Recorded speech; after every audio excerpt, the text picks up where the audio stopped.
আসসালামু আলাইকুম রহমতুল্লাহ। আজকে আমাদের এক রোগীর সাথে আপনাদের পরিচয় করে দিতে চাই। ওনার নাম নাইমুল সাহেব। উনি 14 বছর বয়স।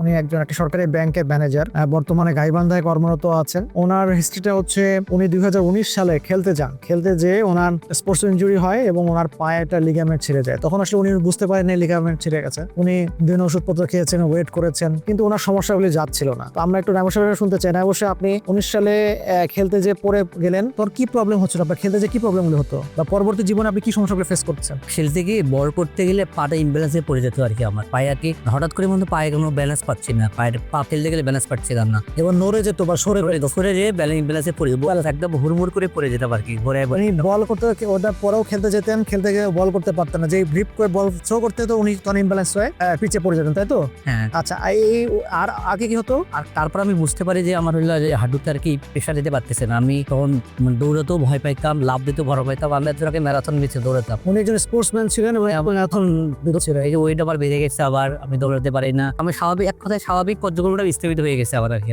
তো যেটা হচ্ছে, উনি 19 সালের পর থেকে আসলে বিভিন্ন কারণে অপারেশন করতে পারেন না, ওয়েট করেছিলেন। তো আজকে 25 সালের শেষের দিকে আপনি পরে এসেছেন, আমরা দেখেছি। তো আজকে ওনার সাথে পরিচয় করে দেওয়ার জন্য বা আনার পিছনে একটা কারণ আছে। অনেক সময় আমরা দেখা যায় যে ওয়েট করি, বুঝতে চেষ্টা করি যে আচ্ছা দেখি ভালো হবে কিনা। আলটিমেটলি সিএল ছিঁড়ে গেলে কোনোভাবে ভালো হওয়ার কোনো চান্স নাই। আর পরবর্তী যেটা হয়, আপনি যখন দু পায়ের সমস্যা মানুষ হাইটে চলে বেড়ায়, এক পায়ে সমস্যা হয়, তখন কি করে সে ওই পাটাকে সাবধানে ফেলে, এর ফলে ফুল ওয়েটটা দিয়ে দেয় আরেক পায়ে, ভালো পায়ে। এই ফলে এই ভালো পায়ের মধ্যে ডাবল লোড পড়ে, কারণ এই পায়ে সে কম ইউজ করতে চায়। যখন ডাবল লোড ইউজ করে তখন এই পায়ের উপরে চাপ পড়ে যায়, অস্টিওআর্থ্রাইটিস ডেভেলপ করে, বেশি পেইন শুরু হয়ে যায়, ইভেন লিগামেন্ট এইটারও ছিঁড়ে যাওয়ার চান্স বেশি থাকে। ওনার ক্ষেত্রে সেম জিনিসটা, গল্পটাকে এরকমই তো আপনার ক্ষেত্রে?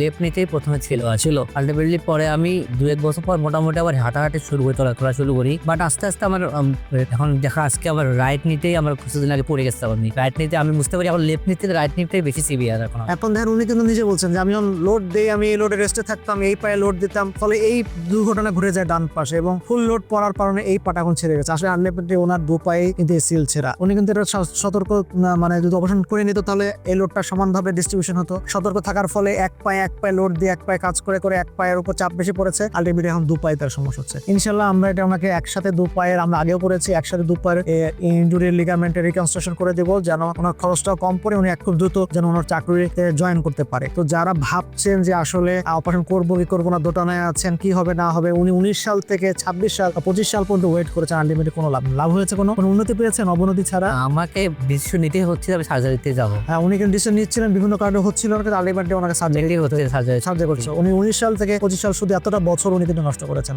ওনার এত ইয়াং মানুষ বোলঝাপ করবে, খেলাধুলা অফিস আদালতের যেহেতু একজন ম্যানেজার, ব্যাংকের ম্যানেজার, অনেক দায়িত্ব, সেই দায়িত্ব সে ভালোভাবে পালন করতে পারছে না। তাছাড়া সাইকোলজিক্যাল মানুষ মনস্তাত্ত্বিক ভাবে কিন্তু মানুষ অসুস্থ থাকে, মানে সে একটু ডিপ্রেশন থাকে, আনফিট। আমাকে আনফিট না আনফিট। আপনি নিজের মধ্যে একটা ফিলিং হবে, একটা আপনার নিজের ডিপ্রেশন অ্যাংজাইটি কাজ করে, আমি ফিট। একটা গল্প বললাম যে আমাকে যদি পিছনে ছুরি যদি মারে, আমার মনে হয় দৌড়ি ছুরি লাগাতে পারতো, দৌড়ে পড়ে গিয়ে দেখা পাবো না, কারণ উনি হচ্ছে দৌড়াতে পারছেন না, কারণ ওনার দু পায়ের সমস্যা। তো যাই হোক, আমাদের রশিদ সাহেব এসেছেন আমাদের কাছে, আমরা নীলফামারী জেলায় আমাকে রোগী দেখছি। উনি আমাদের কাছে গাইবান্ধা থেকে এসেছেন, তার মানে এখান থেকে প্রায় 100 কিলোমিটার দূর থেকে উনি আমাদের যে রোগীর ফলো আপ বিভিন্ন ধরনের দেখেছেন, সতর্কতামূলক নিজের বার্তা দেখেছেন এবং আমরা করছি রেগুলার অপারেশন করছি, সেটা দেখে আমাদের কাছে প্রায় 100 কিলোমিটার দূর থেকে পার্শ্ববর্তী জেলা থেকে এসেছেন উনি আমাদের কাছে। আমরা ওনাকে এমআরআই করতে দিলাম রাইট নি, তারপর ওনার অফিসের সুযোগ সুবিধা মতো আমরা একটা অপারেশন ডেট দিয়ে অপারেশন করে দেবো ইনশাল্লাহ। তো সকলের জন্য শুভকামনা থাকলো, আমাদের জন্য দোয়া করবেন, আমরা যেন আমাদের রোগী যেন সুস্থ হয়ে থাকে, ভালো হয়ে থাকে, এবং যারা অসুস্থ আছেন বা লিগামেন্ট ভুগছেন তাদের টেনশনের কোনো কারণ নেই, আমাদের সাথে যোগাযোগ করেন, আমরা একদম সর্বনিম্ন রেটে এবং ওয়ার্ল্ড ক্লাস অপারেশন করে দেবো ইনশাল্লাহ। আসসালামু আলাইকুম ওয়া রাহমাতুল্লাহ।